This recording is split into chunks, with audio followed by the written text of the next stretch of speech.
راشد خان د پاکستان خلاف لوبې ته خوښ او انتظار یم په زړه پورې لوبې به وکړو نو مهرباني وکړئ هر څه نه مخکې زموږ یوټیوب چینل درسره سبسکرایب کړئ لوبډلې کرکټ خو تل ستاسو په چوپړ کې د افغانستان د کرکټ ملي لوبډلې او د نړۍ مشهور ورو توپ اچوونکي راشد خان وایي د پاکستان خلاف د ورځنۍ سیالیو لوبډلې ته خوښ او په انتظار دي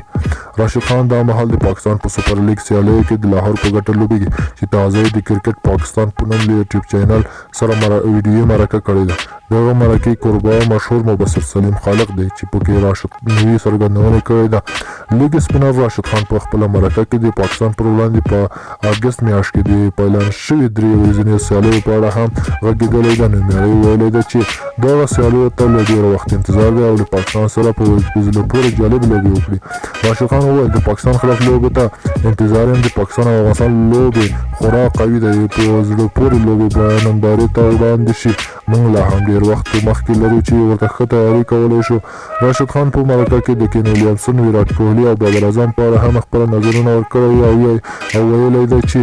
په اوس وخت کې ورلډ کلاس لوبغاړی دی له راشد خان نه په دغه مرکه کې دا پوښتنې هم شوې ده چې ولې د زیمبابوې خلاف 9 نوي اورونه ترسره کړ راشد خان د دې پوښتنې په ځواب کې وویل زه مې له خپلې لوبې خوند اخلم او که هغه شل اوریزه فارمټ وي که یو ورځنی او یا هم ټیسټ فارمټ وي فرق نه کوي زیمبابوې سره به لوبه کې په دغه ورځ ټیم زما بالنګ ته ډېر ضرورت درلود او په خپله زړه مې نږدې 100 اورونه ترسره کړ چې دا د یو بالر لپاره سخت دی راشد خان د خپلې توپ اچونې په اړه دا هم وویل چې هغه مهال د پاکستان سوپر لیګ سیالیو کې د کراچي خلاف لوبې کې ټپي شوی و چې له امله د زیمبابوې خلاف لومړی ټیسټ لوبه کې ونه لوبېده او په نتیجه کې افغانستان دغه لوبه لومړی ټیسټ لوبه وبایلل راشد خان د خپلو ګوتو یادونه هم وکړ چې ګوتو کې درد هم و خو بیا یې هم له خپل بالنګ خوند اخیسته او د لوبډلې اړتیا له مخې بالنګ ته دوام ورکوه د دې مرکې پر مهال راشد خان نه وپوښتل شو چې تاسې د لاهور لوبډلې لپاره په وروستیو دوه لوبو کې بیټنګ او بالنګ کې کمال وکړ علت یې څه و راشد خان د لومړۍ لوبې په اړه وویل چې هغه د خپل ټیم په ګټه غواړي هر وخت که لومړی اننګز یا دوهم له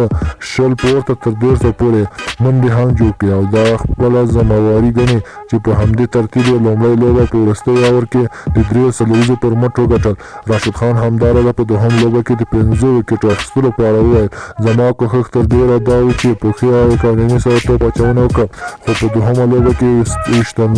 باندې توپ ډېر تاویده چې له امله یې ما هم خپله زړور توپ اچونه وکړ او 15 مې آوټ کړ راشد خان په دغه لوبه کې د 4 اورونو په ترسره کولو سره 6 منډې ورکړې او 15 لوبغاړي یې وسوځول راشد خان په خپله لومړی اوور کې پرته له وکټو 15 منډې ورکړې خو په پاتې 3 اورونو کې یوازې 15 منډې ورکړې او 15 لوبغاړي وسوځول د افغانستان دغه نومیالی بالر په دې ورځو کې نړۍ مشهور کرکټرانو له لوري وستایل شو او هغه یې د 100 اوریزو فارمټ تر ټولو غوره توپ اچوونکی یاد کړ د توجه څخه مو نړۍ مننه